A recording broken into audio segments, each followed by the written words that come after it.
Hello my friends, welcome back and welcome to the folk bus that we are in now, driving around Britain and Ireland collecting folklore for you guys. So if you like a bit of folklore and storytelling, then why not like and subscribe this channel and I'll give you more. So today we visited a place called Croglin Hall, which is in the north of England and is the site of a particular haunting, a vampire story, which is quite a unique thing in British folklore. Obviously vampire folklore is kind of from Eastern Europe, that kind of area, so to have a homegrown vampire tale from Britain is quite a rare thing, excepting of course Bram Stoker's Dracula, which is a work of fiction rather than folklore. So the story. Croglin Hall was once known as Croglin Grange. Now this was owned by the same family for many generations, and there was even a little cemetery that was destroyed in the Civil War, but that lay just the other side of an old bit of woodland from Croglin Grange. Now the family that lived in Croglin Grange, they wanted to move somewhere bigger because there was a very peculiar thing about Croglin Grange. It only had one story, only one floor. So they rented it out to three siblings, two brothers and one sister. I believe the sister's name was Amelia.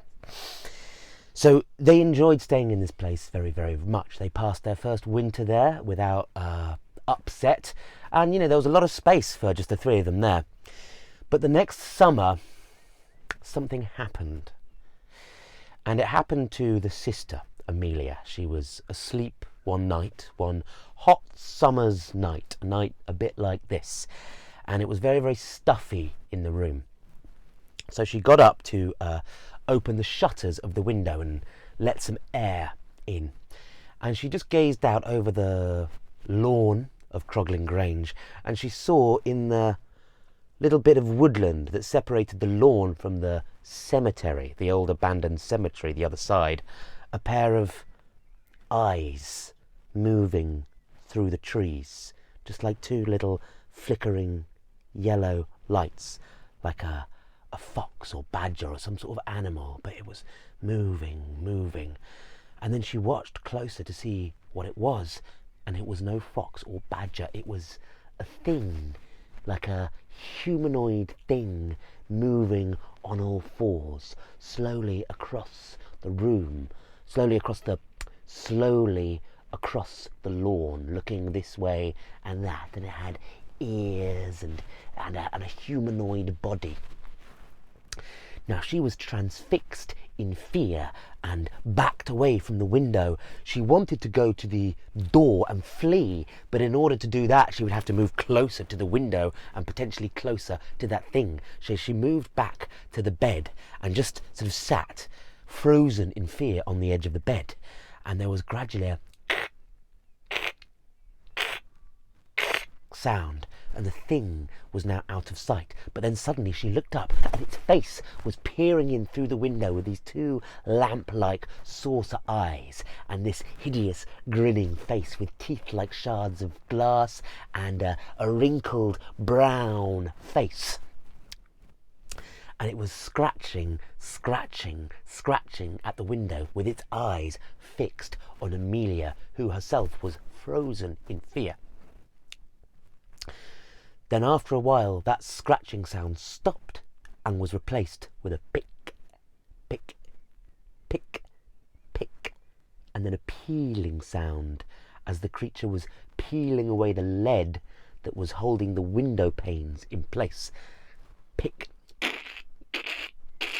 and gradually one of the panes just fell in, and a little bony hand reached through that window pane and unhooked the latch holding the window closed. Amelia was still frozen in fear on her bed as that creature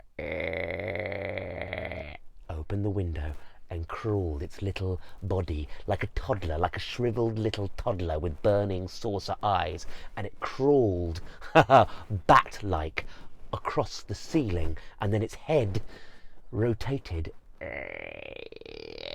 and fixed its eyes on Amelia, and it dropped on the end of the bed and crawled, clawing at the duvet covers towards Amelia, who was completely frozen. She could not move. She opened her mouth to scream, but no sound came out, and it crawled up onto her body, onto her chest, tenderly moved her hair away from her face, and sunk its sharp teeth into her neck. At this point, the spell was broken, and Amelia screamed this guttural scream, and her brothers woke up, burst open the door just as this thing was scampering up the window and out onto the lawn. One of the brothers stayed with Amelia to try and find out what had happened and try and stop the stem of blood from her neck. The other brother ran out onto the lawn to chase this thing, but it was scampering away into that old bit of woodland, a bit of copse next to the cemetery.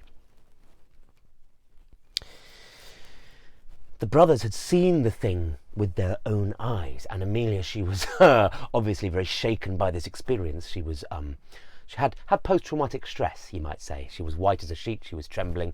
She had developed a bit of a stutter. So the brothers, they had a fair bit of money. They decided to lease out Croglin Grange to tenants, and they went to Switzerland to stay with some friends, while Amelia could recuperate on the shores of Lake Geneva.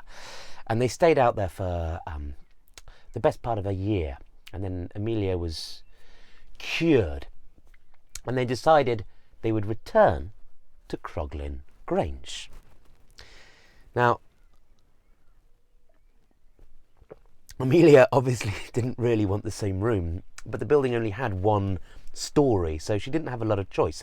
So she went into the same room, but she was sure to keep the shutters closed, always, even in very, very hot, sultry weather. And the two brothers, they moved into the same room directly next door, so if they heard anything, they could be right in there. One summer night, the same thing happened again. There was a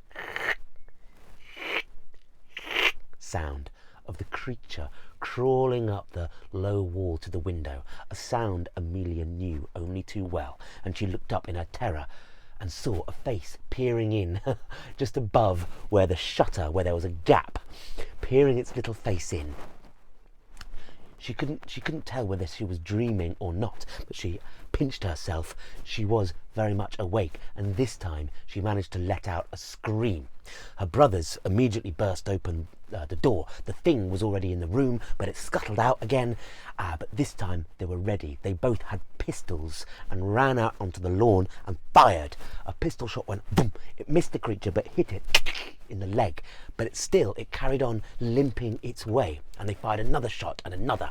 Missed. And this thing was seen this time scrambling over the wall and disappearing into a crypt in the cemetery the other side of the wall.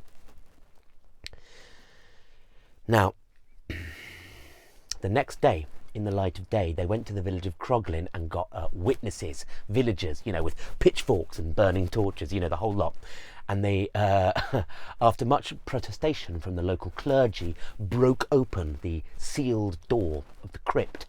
And there were many, many, many coffins. Now, these were coffins of all the various ancestors of the owners of Croglin Grange.